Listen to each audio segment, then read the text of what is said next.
Hello, everybody. Welcome back to Running Code Humor in South Texas Law Enforcement. I'm your host T-Bone. With me and got my back as always is J-Man. J-Man, how you doing? Doing pretty good. What's Good up, to man? see you today. Good to see you too. It's a beautiful Sunday. Sure, it Sun is is. out. It is. I don't do suns out, guns out, but the sun's Neither do out. I. But the sun's out. It feels good. Yeah, sun's out. It's a beautiful day. Been a busy week. Glad you can make it. So we're still waiting on all the comments from you guys. I mean, all of you guys are listening and all the downloads we've had, but nobody's leaving comments. No one's asking questions. It's kind of hurting my feelings a little bit. Maybe we answer them all. Maybe we're that good. We actually answered all their questions. Nah, it can't be, because the world is full of stupid questions. So, like that one guy who asked the dumbest question. We talked about him, I think, last episode before. Yeah. But you know what? He had a valid question. Fine, we'll answer his question. Like I said, the only things we won't mess with, we won't talk about. I want nothing to do with racism bullshit, LGBTQ bullshit, politics bullshit. That's not what we're here for. Yep. We're here to have fun, here to be humorous. So as long as you can obey by those rules, we'll answer any question you got. You start with any of the racists or LGBTQ, politics, religion, crap. I don't want to hear it. That's not what we're here for. We're here for laughs and educating at the same time. And we educate through humor because people remember what's funny. Well, that's why you can remember shit from Dave Chappelle's show 20 plus years ago. Or I can recite almost all of Eddie Murphy Raw or Delirious in the early 80s because it was funny. So you remember funny. Yeah. So that's why we teach through humor. Today, you should find the episode funny because we're going to talk about the age-old conflict, cops versus firefighters. Yeah, it's funny. It's It's an I don't know- age-old I don't know conflict. Why it's a conflict either? Oh, I can explain all that right now. We're going to explain all that right now today, why that's a conflict. Because I just never got it. Like, oh, first responder versus second responders. Because we are first responders. And it's like, oh, Now- well, we're the responders that people like. They don't want to shoot us. I've heard That's that true. before. That's I'm just true. like, That's true. like, But that's true. You're right about that. You know, they don't want to shoot the firemen. Maybe in L.A. and Chicago, maybe they'll shoot a fireman. Yeah. But I mean, the fact that some areas now the firemen have to wear body cameras and vests. That's pretty fucking sad. Yeah, I think New York, because a couple of New York firemen got shot. NYFD, they were getting robbed. The ambulances. Yeah. Yeah. So that's ridiculous. But let me specify off the top. I love my firefighter brethren. I get along great with all of them. We have our professional rivalries because we're cops, they're firemen, but I actually get along very well with them. They're good dudes and dudettes. Have no problems, no issues. I've had a few issues with them on the job, shit they've done that either fucks up my crime scene or shit like that, but I don't have a beef with firemen. But the jokes are all there. I mean, the age-old joke. Firefighters may have invented sex, but cops introduced it to women. You know? And that stems from, firemen sharing a firehouse for 3 days straight. Yeah. Like, it's all dudes, used to be traditionally all dudes, share a firehouse for 3 days straight. Like, that's not natural. And then these chiefs wonder why the cops get caught or the firefighters get caught with women in their station house. Well, yeah, because they're stuck with dudes for 3 days. I'd be sneaking women in too. Like, come on, guys, let's use our head. You're depriving them of their family and their friends for 3 days. They're stuck in this firehouse, 72-hour tour. Yeah. Like, nah, they're gonna sneak women in. Just be glad it's women, all right, and not goats. Another joke that comes to mind. So I don't personally have a beef with them. They're great. I'm counting on them to cut me out of my car if things go south, or patch me the holes in me long enough to get me to higher level of care. We have tactical fire units here that will come in with us during active shooters. They're not even carrying a gun, but they'll be coming in with us in their med bag. That takes balls when you don't have a gun. Yeah. So I don't knock them. I'm a little tired. I think there's jealousy. I honestly think the beef between law enforcement and fire departments is jealousy. That's what it is. I can see that. Because cops, we think we're hot shit. We walk in the ER and the nurses all staring at us. Here comes the fireman, and all of a sudden we're not even standing there anymore. Yep. And you just hear ovaries popping all over the fucking ER. I was like, oh, okay. Fuck these guys. We don't have cop firefighter or cop calendars, but there's firefighter calendars. We don't have cop calendars because we don't have time for that shit. We're working. They have time to work out and take their shirts off, rescue cats from trees, and watch all these stay-at-home moms fucking lose their mind. They got to follow them with a mop. Or they when they all go group grocery shopping. Yeah, and especially if they're at a Target. Yeah, like 25 women following the firefighters in their carts banging into each other as they all stare at these firemen. Fuck the fire department. Hey, but they are. I will say this though, they are good chefs. Oh, well, yeah, I can't remember a time well, when I've actually been invited to a firehouse just for like, hey, we got some extra food, or we did this, we did that. Food's phenomenal. Yeah. Fantastic. I've actually spent Thanksgivings at the firehouse, Christmases at the firehouse with those guys because I had the codes to the doors. They all knew me, so and I got along really well with all of them. We worked the crashes together, the house fires or whatever, and I actually get along really well with them. We pick on each other. It's kind of like the branches picking on each other. We can pick on each other, but outside people that are civilians can't pick on us because they haven't earned that right. Yeah. But the jokes are endless with cops and firefighters. But I mean, I've seen firefighters do crazy shit, but cops have done crazy shit. So there's no safety in being a fireman if you think just being a fireman is going to keep you safe and above the danger or above getting in trouble. The only difference is a cop gets a DWI, his career is over. A fireman get a DWI, and he's fine. Yeah. His department will decide whether to keep him or not, but he won't lose his fire license just because he got a DWI. Now, if he's an engineer, no, he's not going to be able to drive the truck anymore. But you can still run into a burning house. Yeah. So, and it's just the difference is when they screw up, it doesn't really make the news. We screw up, it makes the news. And I'll give you a great example. The patrolman, the woman had called 911 saying this truck was ramming her down her very long driveway. She kept backing up, slamming into her, backing up, slamming into her all the way down her driveway. She's screaming. That's a coded call. Oh, it was coded all right. But we couldn't find the entrance. We could not find the driveway. It was just one of those hidden driveways. And finally we figured out where it was. Come roaring down the driveway. It was 2 units first. The other ones were on the way. We get there first, and there's this huge lifted Dodge Ram with the crossed axes in the back window. And then her car was just crushed on the side all the way down the driveway. And you could see the sideways skid marks as it shoved the car down the driveway. Mm-hmm. And it was a long driveway. Not a lot of damage to the Dodge. It had one of the huge-ass cattle bars in the front, but her car was just canoed. Right. And she's sitting in the car just screaming. And we're like, where's he at? And over there. So we run over there, and this dude is holding a Yeti that turned out later to be full of Jack Daniels. And he's taking a piss. So I just shut him down on the fucking ground. And he just fell on his face. Dropped the Yeti, cuffed him. He's pissing everywhere, and we just stand there while he finishes pissing on himself. Walking back, and I was like, "Are you a fireman?" He goes, "Yeah." I was like, "Fuck me." God damn it. So we have aggravated assault, deadly weapon. Oh, and she's pregnant. Oh, I'm like, fuck me. And then she's like, my husband's a trooper and he's on the way. I'm like, let's get this motherfucker out of here now. I know, before he kills him. He's screaming down whatever highway. Yeah, I guarantee you, he is tearing the engine out of that fucking car. So I'm like, let's get him out of here now. And so we ended up field sobriety testing him, and he was hammered, beyond all hammered. And it never made the news. We charged him with a DWI, aggravated assault, deadly weapon. I think it was those two to start with, and we let the detectives, figure out anything more. But it never even made the news. If a cop would have done that, that would have been national news. Oh yeah, fireman did it under the rug. I was like, wow, okay. What people don't understand is firefighters are also sworn personnel. They're sworn. They have professional licenses from the state, just like peace officers do. But yeah, never made the news. Never heard a word about it. I was just flabbergasted. I was like, wow. All right, must be nice. I don't even know what happened to him. They never called us to testify. I never heard a word about it. I have no clue where that case even went. I can guess. Probably not working no more as a firefighter. That was pretty severe because that wasn't just a DWI. That was aggravated assault, deadly weapon. I mean, he was hitting her right in the driver's door the whole way down that driveway, and she's pregnant out to here. I'm like, even the most liberal fire chief was probably like, yeah, that's going to be a problem. Yeah, it was nice having you here. You can go be a volunteer fireman somewhere in South Texas. Yeah, probably so. Yeah. That was just one example of, a fireman and a cop can both do the same screw up. This one's going to make national news. No one's even going to hear about this one. Mm-hmm. And I think that's the jealousy part in us. So I don't know any cops that actually hate firemen. We don't hate them. It's just the jealousy. They get to sleep in the firehouse. Oh, yeah. They get to cook and make good food, and women's panties fall off and they're just standing near them, and,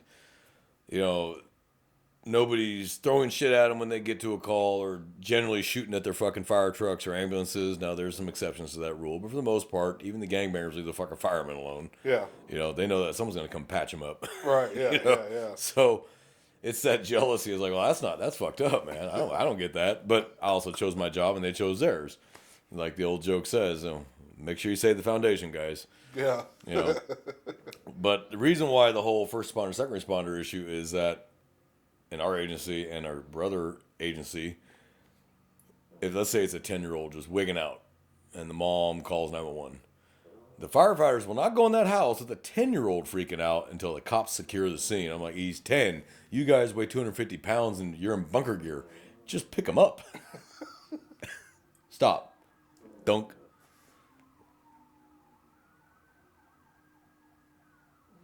Well, that's... Well, that can't be good news. Speaking of the fire department, I guess I know we're filming. They're on the way over here right now to cut my power. But all in all, I think it's just the professional jealousy. But I call them the great crime scene destroyers. I've yeah. seen them destroy crime scenes, kick shell casings around. Like, oh, look at that showcase kicking. I'm just like, stop kicking shit. You know. You'll get a homicide where it's an obvious DOA. I just need one medic. Just one. Oh, they'll flood. Run a strip. They'll flood the whole room. Oh, I yeah. have to stop them at the door. Give me one. Because it's a crime scene and it's a homicide. Give me one medic to run a strip to prove he's dead, even though he is dead. One. And they'll all want to come in. No. It's a crime scene. Locar's principle. Do not bring a bunch of crap into this crime scene. Give me one medic. Put on the booties. Walk over here, run a strip on them, and walk out. That's your scribe's gonna thank you later for that. Oh yeah, of course they will. You know, John Q. I hated, Fireman. yeah, I hated Run scribe. strip. Like John Q. Fireman number name, 2. badge stood number, around. agency. John You Q. have a scribe sheet. Firefighter number 3 went to go look in corner for no reason. John Q. Yeah, Firefighter number 4. Hey, I found shell casing. Please drop it back exactly where you found it. Sure, and they fling it. It's like, you know, and I'm a detective now, so when I get there and I'm like, all right, so now I have to watch, like I can see what's left of all the medical equipment, you know, the gauze and bandages. I'm like, I'm talking to the patrolman. Was he obvious when he got here? Oh yeah. Like, without a doubt dead? Yeah. Why did all these firemen come in here? Why did you allow a whole squad in here? One medic can run a strip, and that's it. That's all you need. And sometimes they don't even have to do that. They can take a look at them and go, not even bother to run a strip. Call it time of death. Don't touch anything. The less you touch, the better for my being able to explain in court, not having to defend anything with a defense attorney. Like, nope, nobody got touched, nothing got touched. That was a sterile scene until crime scene showed up to process it with the medical examiner. Mm-hmm. But you get 20 firemen in the house, they're kicking shit over and opening drawers. I'm just like, I'm going to have to explain every single one of these things in my report. And then on the stand 2 years from now, when we go to trial for homicide, I'm going to have to explain how that shell casing that was allegedly there is now way over there.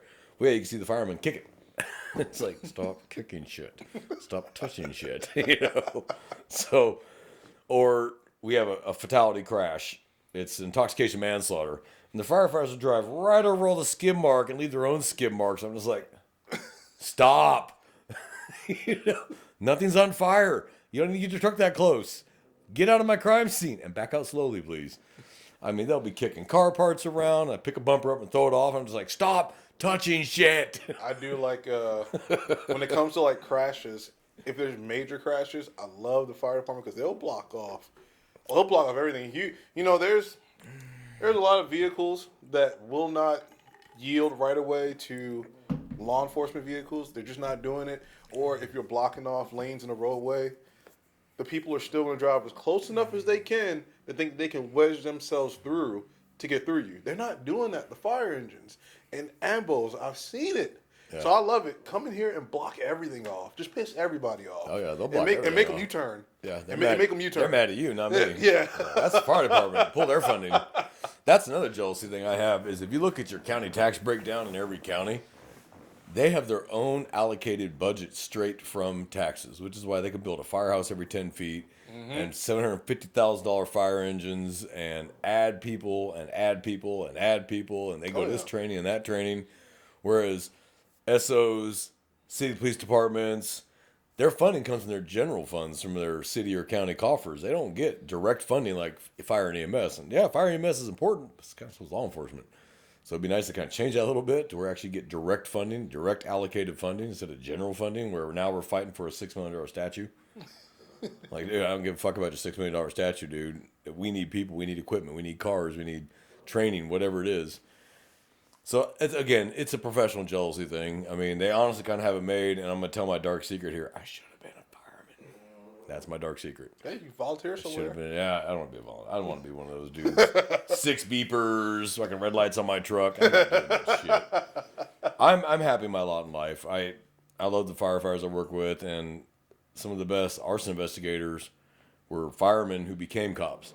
Yeah. So that's typically how it works here in the FMO, the fire marshal's office, is that they were firemen who got their peace officer license and became arson investigators. So they're already quite familiar with the mechanics of fire and how smoke works and how flames work and, what was the source of the fire and how to start and how to spread and all that. And that's their bailiwick, not mine. Yeah. That's why when I have questions about fires, I call FMO or I call firefighters. I know, hey, good question.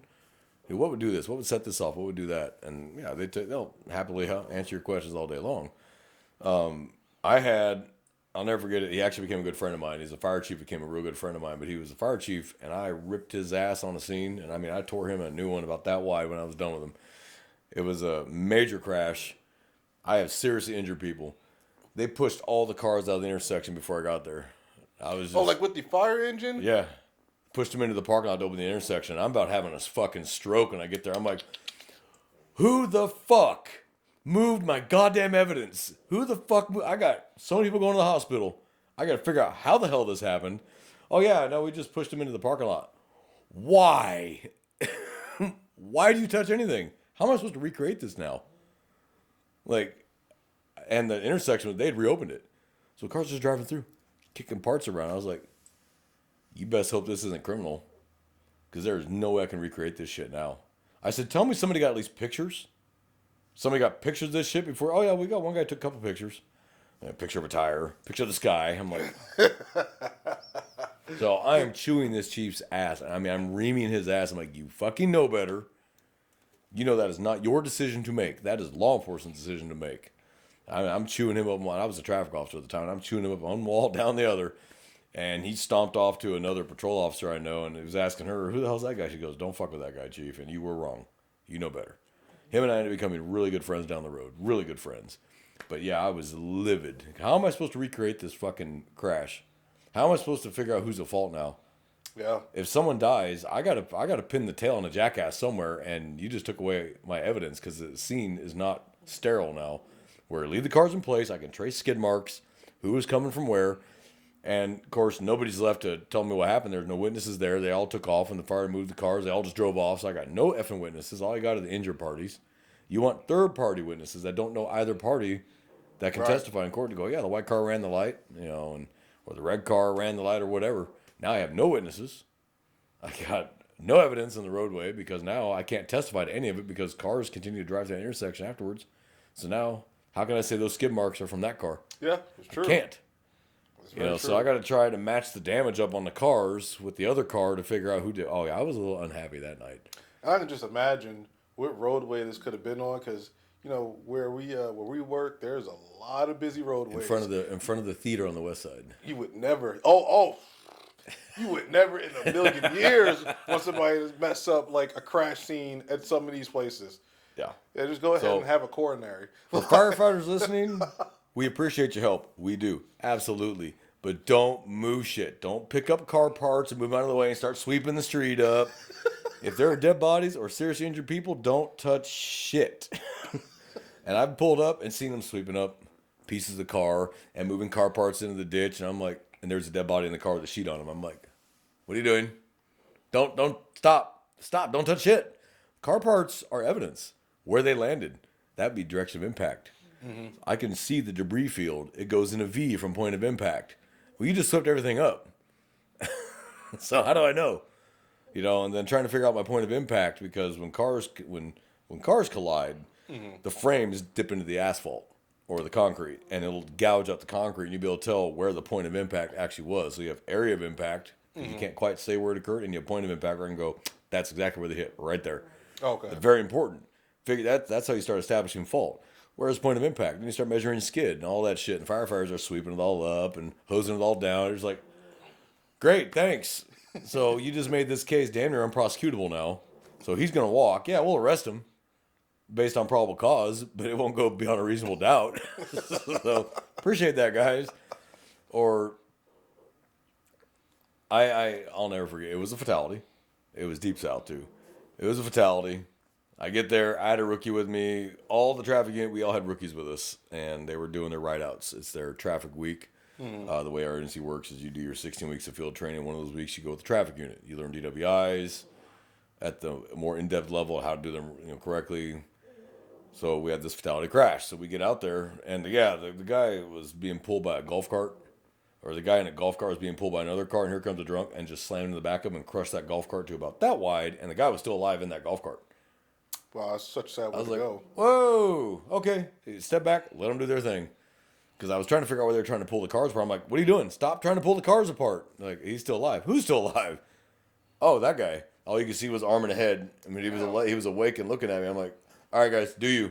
I just real quick grabbed the paint, started trying to mark tires real fast for the, hold on. Okay, go ahead. So let's get tires marked so we can measure later. Yeah. And the guy ended up dying while they were trying to extricate him.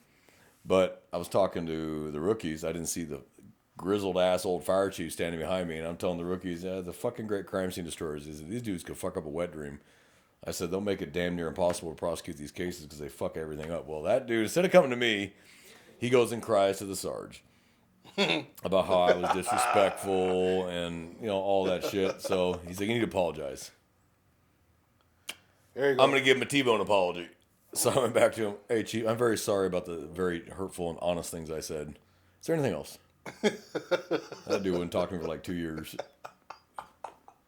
Oh, I love. Man, But I wasn't wrong. patrol sergeants, you guys get a lot of flack, but us patrol officers, we love you. Yeah, well, the We Sarge. always love the The Sarge. Sarge wasn't a fan. The Sarge was not a fan of my response to that fire chief. Oh yeah, knowing that Sarge, yeah. Hi Yeah. Sarge. You know what I'm talking about, right? Yeah. Not happy. And he was just like, is that really your apology? Yeah. Because I didn't say anything wrong. So I'm not going to apologize. I don't apologize for hurting his feelings, I guess. But it's very true. They're coming in and moving car parts and throwing bumpers off the road. And it's like, Jesus, like, this is roadway evidence. That's why it's called roadway evidence. Yeah. It establishes fault. Somebody caused this crash. That's why I don't use the word accident anymore. It's crash. Somebody caused this. A dumbass violated the traffic law, which caused a crash. That's why we enforce moving traffic violations, because those are the things that are written in blood. Firefighters come and erase that fucking blood. I can't figure out who did it.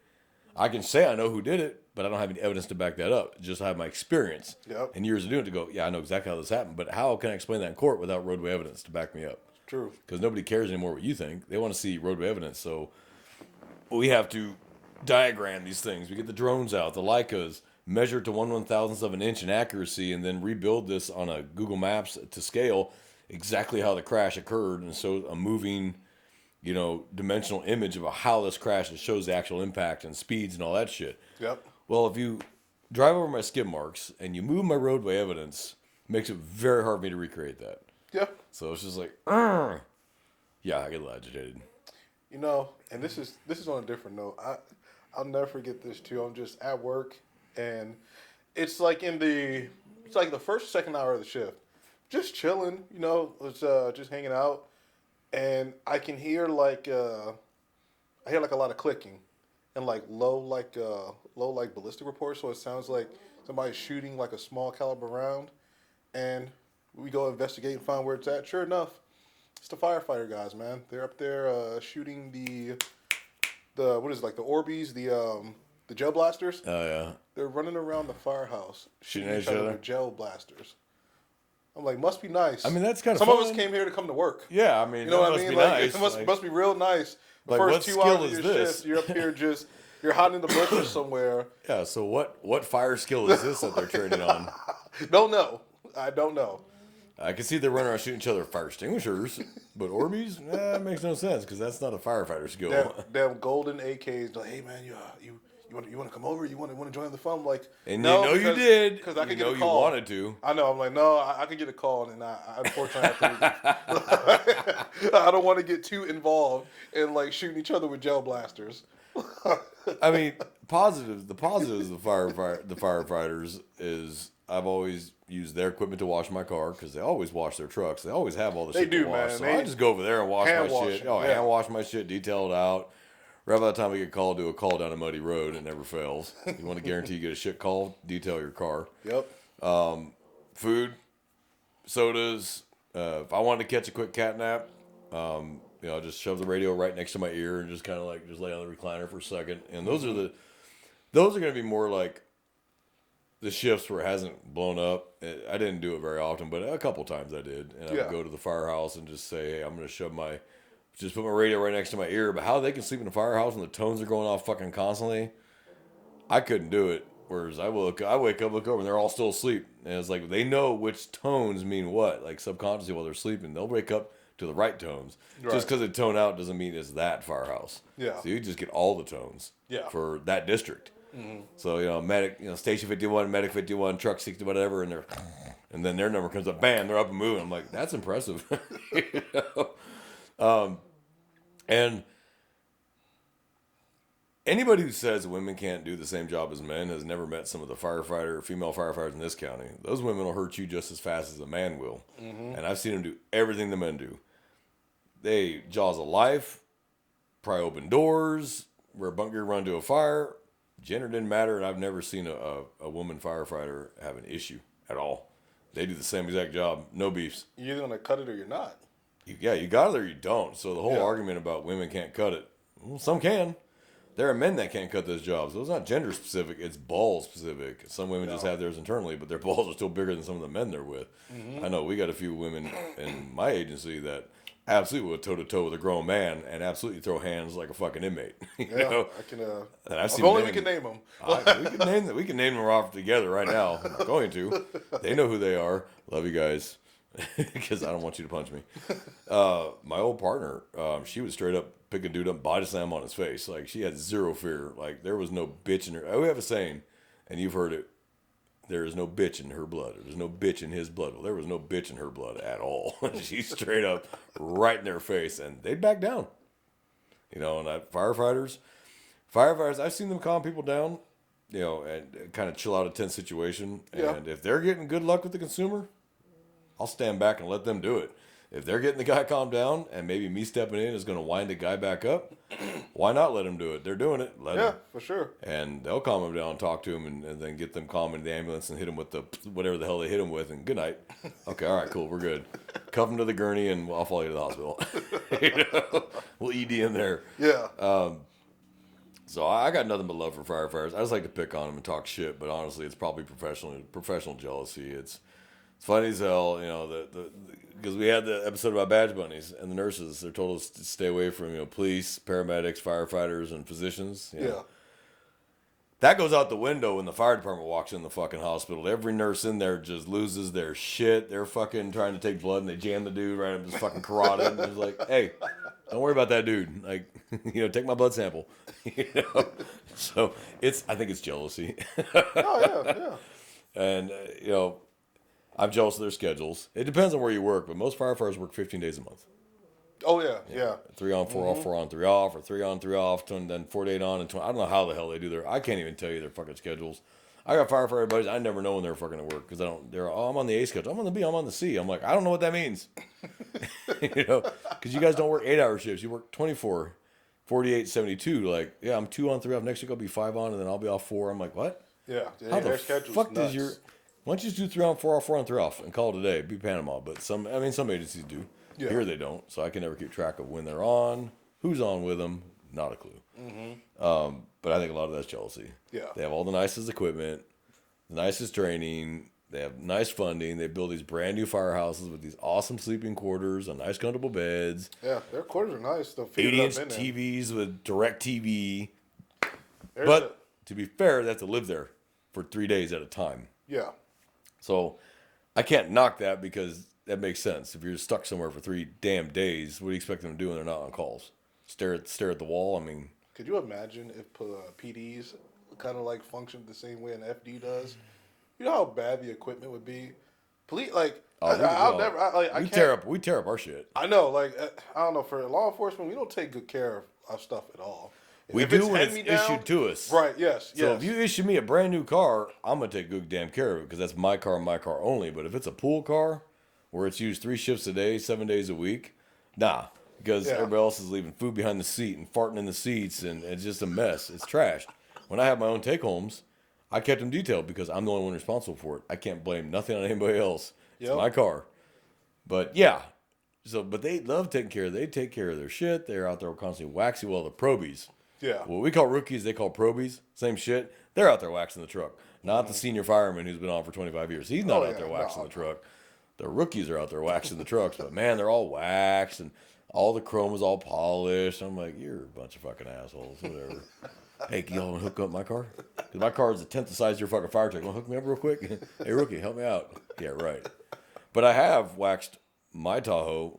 This is one of those days. It was dead quiet. I'm like, I'll give it a risk. I was just doing one panel at a time, but I washed my whole Tahoe, detailed it out, then got their wax, and I'm halfway through my fucking Tahoe, and I get a coded call. I'm like, yeah, at least I got half of it waxed. But I was just doing like a door at a time. Like I wasn't doing a whole car. A door, wipe it off. Door, wipe it off. Dee dee dee dee. God damn it. So I had a half wax Tahoe. Better than none, I guess. Better than nothing. But yeah, I'm jealous. I'm jealous of firefighters. They make great money. They have the ability to. A lot of them have second jobs because they have so many days off in the month. They can have second jobs. Mm-hmm. So a lot of them have like they own their own companies, part times. They're real estate agents, carpenters, plumbers, welders because they have that kind of time. Yeah. I got 4 days off, so my other job I go make. I'm a welder and make $80 an hour. I'm like Jesus. Right. Cops, we really don't have that luxury. We're either on 4-3 or 5-2. Mm-hmm. Or if you're on 12s and you work 3 on, 4 off, 4 on, 3 off, a Panama schedule, which that'd be nice. Right. We've been kind of flirting with the idea of 12-hour shifts here in our agency, but it's just not really feasible. Yeah. You're gonna be so exhausted. You'll get that call an hour before the end of shift, and then you end up staying 17 fucking hours, and you got to come back in 5 hours to work. Yeah, that's not gonna work. So. But I'm jealous. I love the fire dogs. I just make fun of them, and I make fun of them because I think we're kind of expected to. But in reality, cops actually get along real well with firefighters and the paramedics. They do help us out a lot. They'll be the first ones to cut us out of our cars if we get into a crash. They'll be the first one patching us up if we get shot. Mm-hmm. And they'll go right in with us in school. In school shootings, they'll be right there behind us. Right. And I got to hand it to them. That takes balls.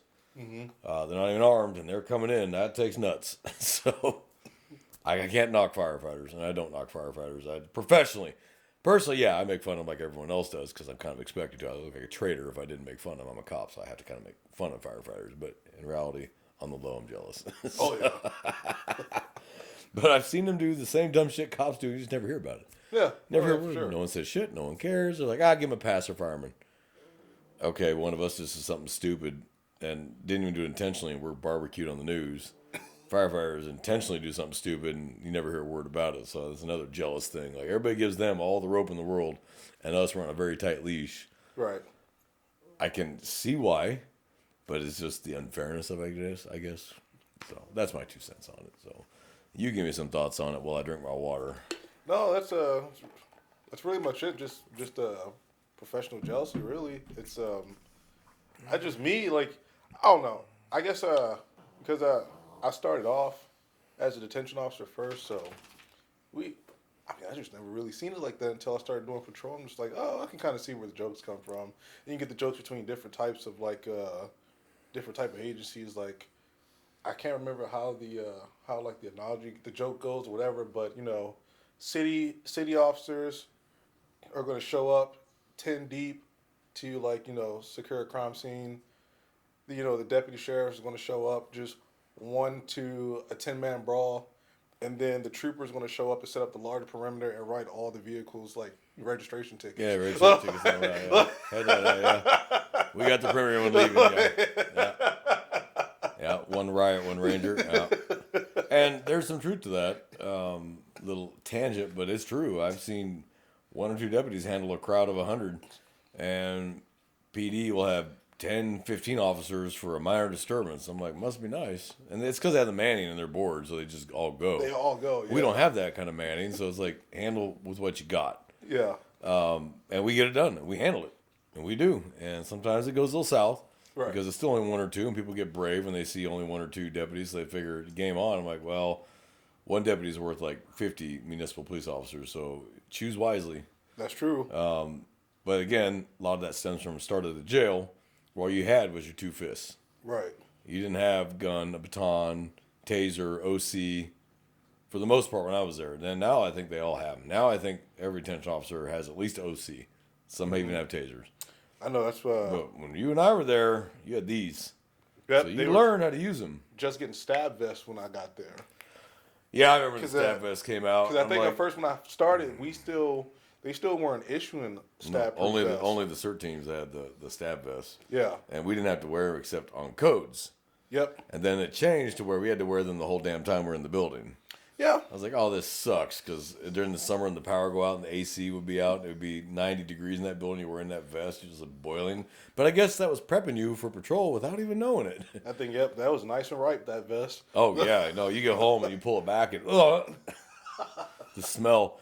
And, or you just turn this side out, throw it in your locker to air out, and you open your locker the next day, and you got to put this damn thing back on. And, like, you're not hitting on any female deputies that day because they don't want to be anywhere near you. You stink. It's 110 degrees. But it prepped you for the streets. Uh-huh. So 110 degrees on the street, wearing a full duty gear, full vest, and you're wearing blues. It kind of prepped you for it with that kind of heat. Like, just learn to just shut it out and ignore it, do your job. Yeah. You know, get back in tow, turn the AC on all the way, pull your vest back, and just kind of Yeah. and the heat just hits you in the face. Well, the firemen, they finish, and yeah, granted, they go into 600-degree buildings, so that's a little warmer. I can't say shit because they wear that heavy ass bunker gear, then a Scott pack, then they got a Halliget or a fire axe, a helmet. They're pulling a fucking heavy ass fire hose with them. That fucker is not light, and they're going into a house that's 600-700 degrees. So I can't really say shit about the heat level. Like, I want to bitch about heat, but I've seen them in July going to these burning houses. I'm like, yeah, I can't say shit because I'm not doing it. You know, I am not doing that. You don't pay me enough, and I don't have the right gear for it anyway. So we bitch about heat, but those guys, they feel some serious heat. Oh yeah. But then they go back to the firehouse and they shower, take a nice cool shower off, start dinner, put on the TV, and fall asleep to the fucking late show. I'm like, all right, assholes. Yeah, but they have their busy days like we do too. We're just be call all day long, and they can't get a minute's rest, and they're starving too, you know, and they work 20 hours straight before they finally get a fucking little peace and quiet, try to get some food and some sleep before the toners go off again. So there's ups and downs to being in the firehouse like that for 48 to 72 hours. Mm-hmm. You may not get any rest if it's busy enough, especially days like 4th of July, New Year's Eve, Memorial Day, Thanksgiving, where it's just constant, especially Thanksgiving and 4th of July, where they're blowing each other up with fucking fireworks, like nonstop. I can only imagine because holidays for law enforcement and holidays for like FD, they're definitely going to be like totally different as far as types of calls they respond to, and maybe the frequency and how much they're going out. Yeah, so on those they're going to get far more because they're going to get the medical where the guy blew his hand off with a firecracker, or he put it up his butt and killed himself. Because they were trying to like do some weird like concoction. I have seen these idiots. I remember that dude who fucking fired a bottle rocket off on his fucking head and it killed his ass. He died. He just set it off on his head and they killed him. I was like, what? Sucks. And you would think that would never even happen. Shoot these fuckers at each other. Like, how the hell did it kill them? But fluke accident, it killed them. Someone showed us the video of it because they were videoing it, of course. Which, these days with the invent of smartphones, we actually get a lot more like deaths on camera. So it helps us easily with the investigation. Nope, that was accidental. That's not a homicide at all. That was just him being stupid. Case closed, no suspects. We're good. Close it out. But they showed me the video, and of course, alcohol was a factor. Always is. But he put it on his head, and they were filming him, and he fired, and he just collapsed. He was gone. Like, instant gone. Like, they tried CPR. Like, someone was sober enough to try CPR. Nah, he was gone. It was just like a fluke. It hit him just right and killed him. But I've also seen they just blow their fucking hands open. Because, like, Armageddon. Remember the movie Armageddon? Mm-hmm. Where he's explaining how they're going to blow up the asteroid. You put a firecracker in your hand with your hand open. Set it off. What does it do? Nothing really. It burns your hand. But that's about it. But take the same firecracker and close your fucking hand around it like that bitch. It's an explosive. You're gone. Your fingers are gone. Like, you just have nubs. So, well, it's the same thing. These idiots will hold them in their hands, like, trying to, like, games with each other. Like, who'll let go first? Like, you're both fucking stupid. These fuses aren't like military-grade precision fuses. Like, you don't know how this was cut in the factory. Like, it says 5 and it's 3. Like, you about to, oh, well, now someone's jerking you off for you. The rest of your fucking life, or you're nubbing it. So, I've seen them put them in their mouth, in their butt, off their head, hold them, and then the firefighters get there, and you're like, yeah.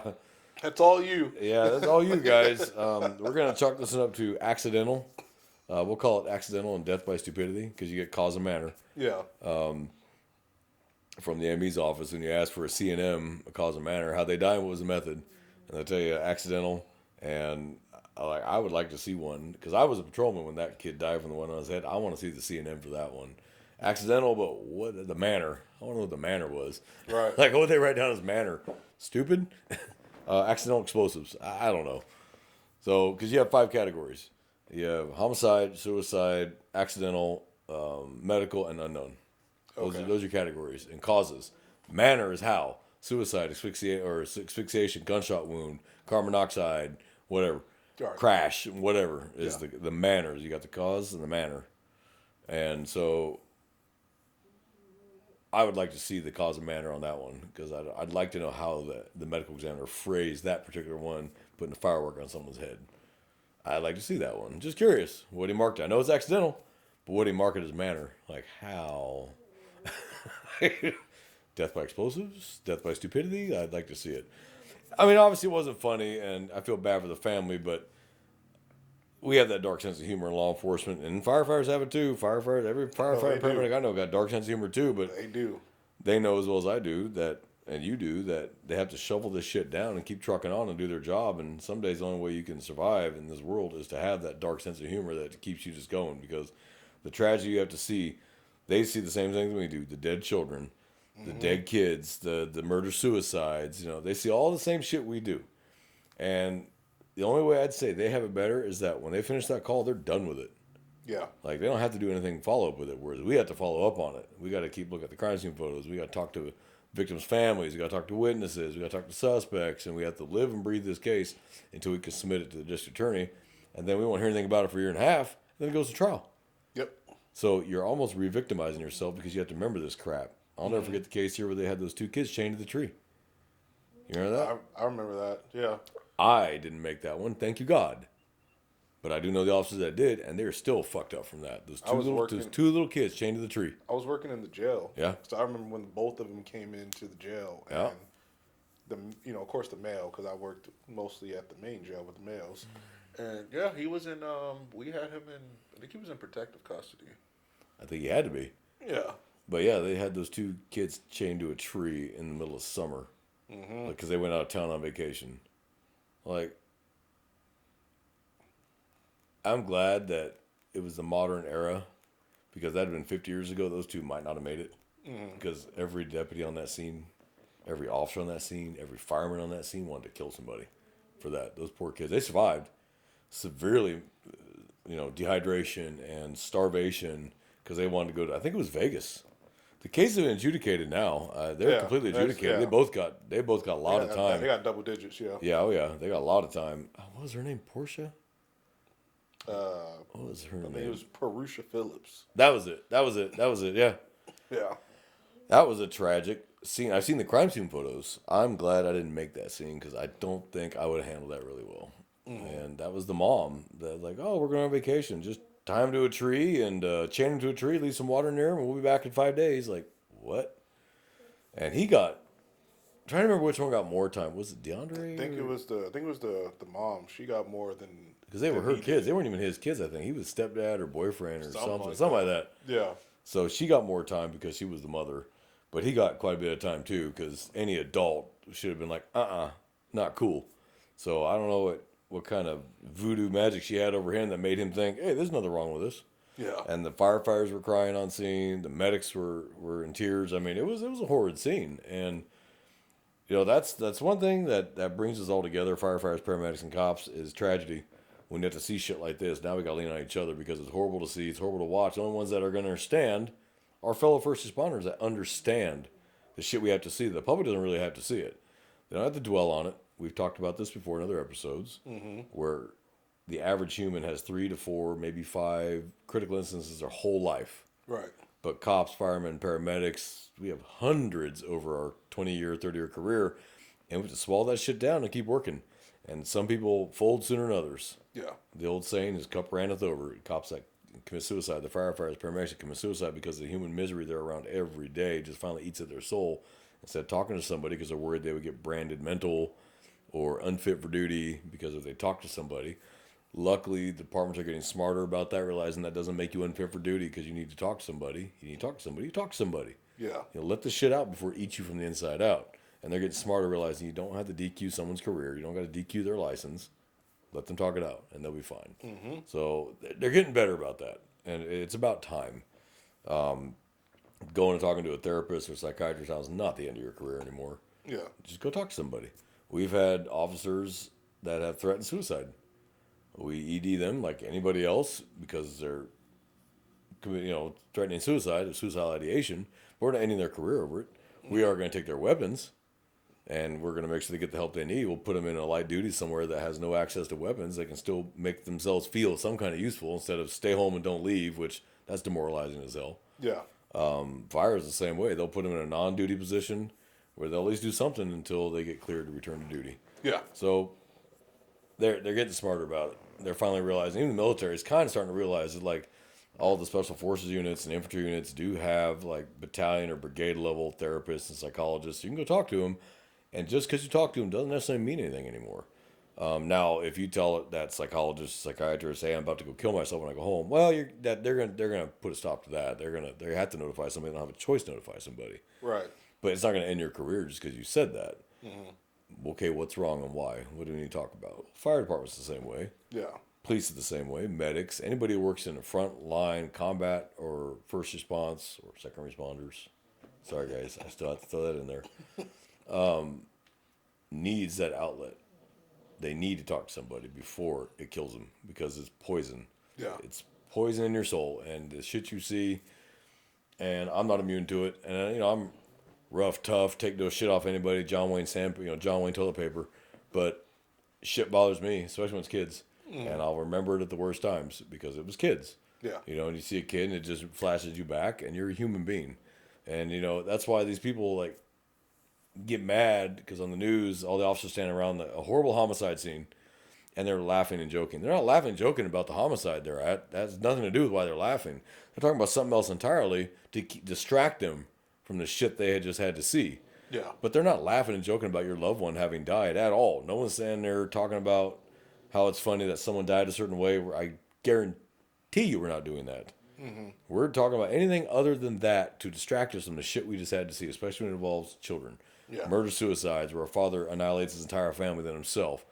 So I'd rather go outside and talk about anything other than that. And if you make me laugh, great, because I forgot about that. But then the news wants to, they were laughing over the bodies. No, we weren't. That's not what we were laughing. It had nothing to do with you or your family, man. But the media will tell people that we were laughing, standing over the bodies. It had nothing to do with that. We're human. It doesn't look good. I'll give it that. It doesn't look good, but it's human and has nothing to do with your the horrible tragedy that befell your family. We're sorry. Yeah. We're not laughing about your family. I promise you. But people don't understand that we have to kind of shut our mind off and not think about it and laugh about something else, because if we don't, we sit there and dwell on it, it will eat us from the inside out. Firefighters no different. Paramedics no different. They're the ones who work on them and they die on them. Yeah. On the way to the hospital, and they work their ass off, especially when it's kids, and they're doing everything they can under the sun trying to save this child or this person, and failing. And it's not their failure. There's nothing wrong. Some people can't be saved. Yeah. And that's what they tell doctors in med school. You will not save everyone. You can't. God makes a decision when you're going, not anybody else. Yeah. Both same paramedics. They're sitting there working on them, and the person dies on the way to the hospital, or they get there and still die anyway, and they blame themselves. What if my skills had been better? If I'd have known to do this? Well, sometimes it's not up to you. Yeah. So don't blame yourself for shit you didn't do wrong. So I know that kind of turns serious, but I want people to understand that we're all still human. We're all first responders, even though we consider them second responders, and that's only because that's the old joke. They are still first responders. They see the same shit we do. They'll be responding to the same shit. Car crashes, plane crashes, murders, suicides, children committing suicide, which is on the uprise lately. I don't know what the hell is going on with that. 12 years old and they're killing themselves. It's like, what the fuck? So they see it too. And so we do share that bond brought on by tragedy and misery and the human condition at its worst. Because firefighters, cops, and medics see people at their worst, not their best. We see people at their worst emergency. To them, it's the worst day of their life. To us, that's just a funny story we're going to tell everybody later in roll call. To them, it's the worst day of their life. Yeah. So we are bonded by that dark sense of humor, and that we've all seen the same nasty shit. We've all had to see it and be there with it and swallow it down and do our damn job anyway and get right back on the rig or get right back in the patrol car and go back to work and go to the next damn call. So when you get these officers that you see flipping out on somebody, maybe it's because the last call he was at was they were all standing over a dead baby. Mm-hmm. And now he's a little short fused from that, and then you call because your neighbor gave you the finger. And because you want to act like a juvenile and a child, he blows up on you and calls you a fucking idiot. And then you're like, oh my God, he hurt my feelings. Well, he doesn't give a fuck about your feelings. He just heard that scream from a mother that cannot be duplicated by anybody other than a mother. So, yeah, they tend to get a little frosty. Paramedics and firefighters the same way. Because they had to see it too. They were standing the whole time too. Now, who the hell wants to see that day in and day out? They do it for 20 years, 30 years. Plus, they have to run into burning houses that could collapse on them any fucking minute. Yeah, no, it's true. And it's 600 degrees in that fucking house, or hotter. Yeah. Hey, there's any firemen listening to this? Send us a message on this episode on YouTube or on YouTube and tell us how hot it really gets in a fire. I want to know. Like a working structure? Yeah, it's got to be 600-700 fucking degrees. I've been in the entryway. Yeah, like, no, I've stood on like the a trailer, street like a and trailer it's singeing my damn fire, hair. And I'm just like, yep, nope, I'm backing out, man. No, I'm good. I've seen it bubble the paint on cars. I've stood across the street and felt the heat where it was singeing my eyebrows, and I'm across the street. Mm-hmm. And there they are, bunker up, mask up, and they walk right through that shit. I'm like, oh, you got bigger balls than I do. I'd rather fight a guy on PCP than fucking go into a burning house. You know, but at least they have the gear for it. Wearing this shit, you want to start cooking those rounds off on your belt. That's going to be a bad day. And they start like popcorn destroying your hips. So, I'm kind of curious. Any firefighters watching this, please send us a message. And any firefighters watching this that want to talk shit, please, absolutely. Let it rip. Send us a message and we'll fire right back. Absolutely. We all know it's in good fun. We don't actually hate you guys. We love you guys because, like I said several times already, you're going to be the one scraping me off the road. Mm-hmm. Getting the jaws alive to get me out of my car after a crash went south. Or I got shot and it's your paramedics trying to work on me, get me to the hospital in time to save my life.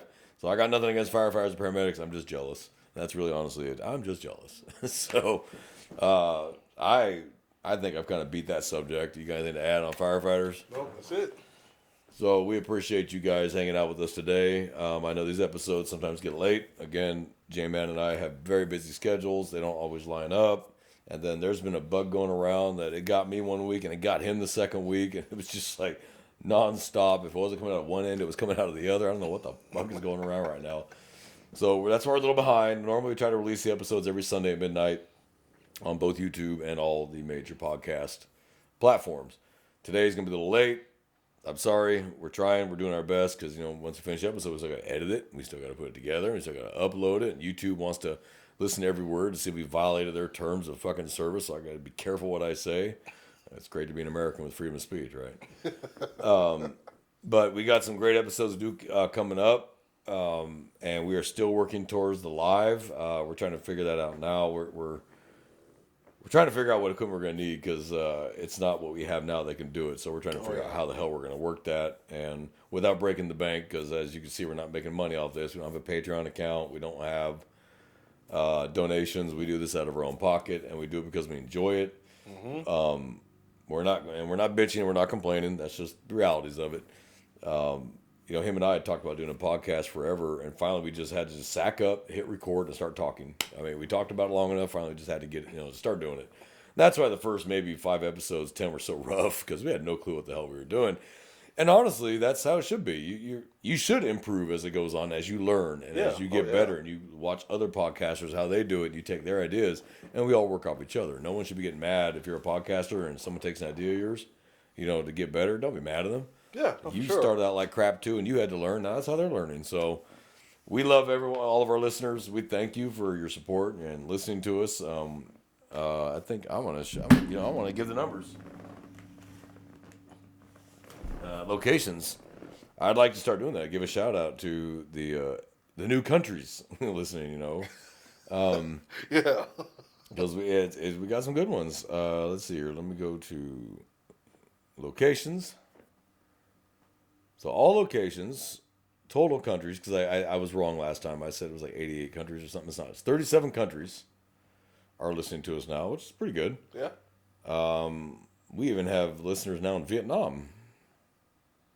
All right. Okay. Cool. And 525 cities in the U.S. That's good. That's a lot of cities. Yeah, that is. So, I mean, obviously we want to grow, and with your help, we will grow. But If you wonder why sometimes the episodes don't come on time, that's why. It's not personal. We're just life gets in the way. This is not our full-time job, where this is what we do. We are cops, and then this is our part-time, good time, get together when we can, have a little fun, have some laughs. So we appreciate your support. Questions, comments, concerns, email us at runningcode2023@gmail.com. And that's RUNNINCODE2023@gmail.com. You can email us directly there. You can leave comments on the videos or audios on YouTube. And eventually we're going to get the Patreon going. We're trying to figure that out too, and how we're going to set that up, because you have different levels of Patreon, and we don't want people to be paying $15, $20, $30. That's not necessary. The only time we'll do that is if we do like charity episodes where the money's going to go to a fallen responders family or something. Yeah. And then we're going to ask you to give. That's just the nature of the business. Your departments love you and care about you till you die, and then you're on your own. So we want to help out anybody we can, because we like that someone do that for our family if we pass. So Yeah. I got nothing else. J-Ben? Nope, that's it. All right. Well, from J-Man and I here in South Texas, brothers and sisters, please watch each other's backs, take care of each other, pay attention to each other, pay attention to what's not being said, when normally they are, or how they're acting now versus how they were acting 2 weeks ago after that last incident. Ask questions. It's okay. Ain't nothing wrong with that. Ask the question. It doesn't make you weak, and it doesn't make you a bad person or an unfit cop or an unfit firefighter or an unfit paramedic. It means you're a human being who saw something that normally people don't have to see, and you got to suck it the fuck up and go back to work. So lean on each other. Talk to each other. Don't be afraid to ask the questions. Are you okay? You could save a fellow life from a tragedy that their problems just ended, but now everyone else is began around them, and then you got a wife with trying to figure out how you're going to raise your kids. So ask the questions. But another fun episode. Hope you enjoyed it. We got some really good ones coming up, so please stay tuned and keep listening and help us out. Pass along to your friends, and I got nothing else to add. So J-Man and I, we're out of here. Yep.